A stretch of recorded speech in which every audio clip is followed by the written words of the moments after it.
सोचो, एक ऐसी जगह जहां इंसान से ज्यादा बर्फ हो, जहां टेम्परेचर -80 डिग्री तक गिर जाता हो, जहां 6 महीने सिर्फ दिन होता है और 6 महीने सिर्फ रात। दुनिया का सबसे ठंडा, सबसे सुना और सबसे मिस्टेरियस कॉन्टिनेंट, एंटार्क्टिका। आज हम चलेंगे इस बर्फीली दुनिया की तरफ जहां जिंदगी मुश्किल है, पर राज बहुत गहरे हैं। एंटार्क्टिका क्या है? Basic intro.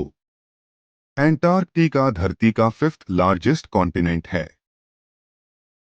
ये Asia, Africa, north America, south America और यूरोप के बाद आता है।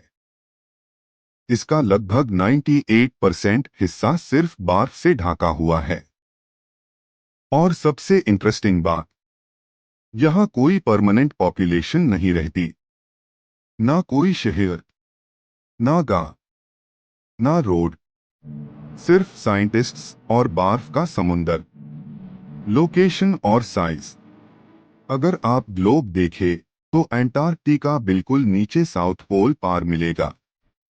इसका एरिया लगभग 1.4 करोड़ स्क्वायर किलोमीटर है। ये इंडिया से लगभग 4 गुना बड़ा है। इतनी बड़ी जगह, लेकिन फिर भी लगभग पूरी तरह खाली। सोचो कितना अजीब लगता होगा वहां खड़े रहना। Temperature extreme cold. एंटार्क्टिका दुनिया का सबसे ठंडा कॉन्टिनेंट है। यहाँ का टेम्परेचर समर में -20 से -40 डिग्री, विंटर में -60 से -80 डिग्री और रिकॉर्ड टेम्परेचर था -89.2 डिग्री सेल्सियस। सोचो पानी नहीं, पेट्रोल भी जम जाए। 6 महीने दिन, 6 महीने रात। एंटार्क्टिका की सबसे स्ट्रेंज बात, यहाँ 6 महीने लगातार दिन रहता है, 6 महीने लगातार रात। इस फेनोमेनन को कहते हैं पोलर डे और पोलर नाइट। मतलब आधा साल सूरज नहीं डूबता और आधा साल सूरज दिखता ही नहीं। आइस शीट का राज।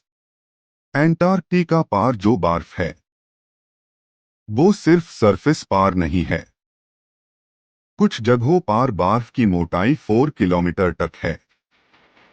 साइंटिस्ट्स कहते हैं अगर ये सारी बर्फ पिघल जाए तो दुनिया के समुंदर का लेवल 70 मीटर तक बढ़ सकता है और कई शहर पानी में डूब जाएंगे। यहाँ का वाइल्ड लाइफ। आप सोच रहे होंगे, इतनी ठंड में कोई जिंदा कैसे रह सकता है? लेकिन नेचर का कमाल देखिए। यहाँ मिलते हैं पेंगुइन्स, सील्स, व्हेल्स, सी बर्ड्स। पेंगुइन्स तो एंटार्क्टिका की पहचान है। वो -40 डिग्री में भी आपस में ग्रुप बनाकर गर्मी जनरेट करते हैं। टीम वर्क का बेस्ट एग्जाम्पल। इंसान कैसे रहते हैं वहां? परमानेंट लॉग नहीं रहते, लेकिन हर साल लगभग 4000 to 5000 साइंटिस्ट्स एंटार्क्टिका जाते हैं रिसर्च के लिए। वहां रिसर्च स्टेशंस बेन होते हैं। इंडिया का मैत्री और भारती स्टेशन, अमेरिका का McMurdo station, Russia, China, Australia के भी स्टेशंस है। ये लोग climate change, weather, ice study, space research सब करते हैं। एंटार्क्टिका का डिस्कवरी। एंटार्क्टिका को 1820 के आसपास डिस्कवर किया गया। उससे पहले लोग सिर्फ अंदाजा लगाते थे कि साउथ पोल पार कोई लैंड होगा।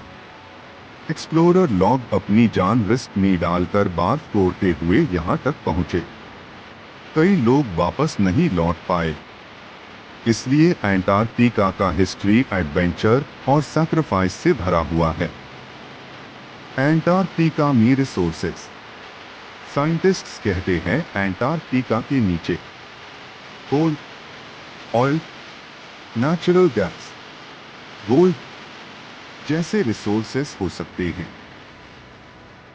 लेकिन एक रूल है, एंटार्क्टिका ट्रीटी। इस ट्रीटी के हिसाब से कोई कंट्री माइनिंग नहीं करेगी, कोई वॉर नहीं होगी, सिर्फ रिसर्च अलाउड है। ये दुनिया का सबसे पीसफुल कॉन्टिनेंट है। एंटार्क्टिका और क्लाइमेट चेंज। ग्लोबल वार्मिंग का सबसे बड़ा इफेक्ट एंटार्क्टिका पार हो रहा है। बर्फ तेजी से पिघल रही है, ग्लेशियर्स टूट रहे हैं, आइसबर्ग्स समुंदर में गिर रहे हैं। अगर ये ऐसे ही चलता रहा तो दुनिया भर में फ्लड्स आ सकते हैं। इसलिए एंटार्क्टिका को बचाना मतलब अपनी धरती को बचाना। हिडन लेक्स और वॉल्केनो। आपको जानकर शौक लगेगा, बर्फ के नीचे लेक्स भी है और वॉल्केनो भी। लेक वॉस्टॉक 4 किलोमीटर्स बर्फ के नीचे है और माउंट एरेबस एक्टिव वॉल्केनो है। बर्फ के बीच वॉल्केनो। नेचर सच में अनप्रिडिक्टेबल है। टूरिज्म भी होता है। हाँ, एंटार्क्टिका में टूरिज्म भी होता है। हर साल हजारों लोग क्रूज शिप्स से जाते हैं, लेकिन limited entry, strict rules, environment protection, क्योंकि थोड़ी सी गलती से नेचर को नुकसान हो सकता है। सोचो, एक ऐसी जगह जहां सिर्फ बर्फ है, फिर भी वही जगह हमारे फ्यूचर का फैसला कर रही है। एंटार्क्टिका सिर्फ एक कॉन्टिनेंट नहीं, धरती का टेम्परेचर कंट्रोल सिस्टम है। अगर ये सेफ है तो हम सेफ है। इसलिए ह्यूमन नेचर को प्रोटेक्ट करना होगा, तभी हमारी नेक्स्ट जनरेशन एक सेफ प्लैनेट देख पाएगी।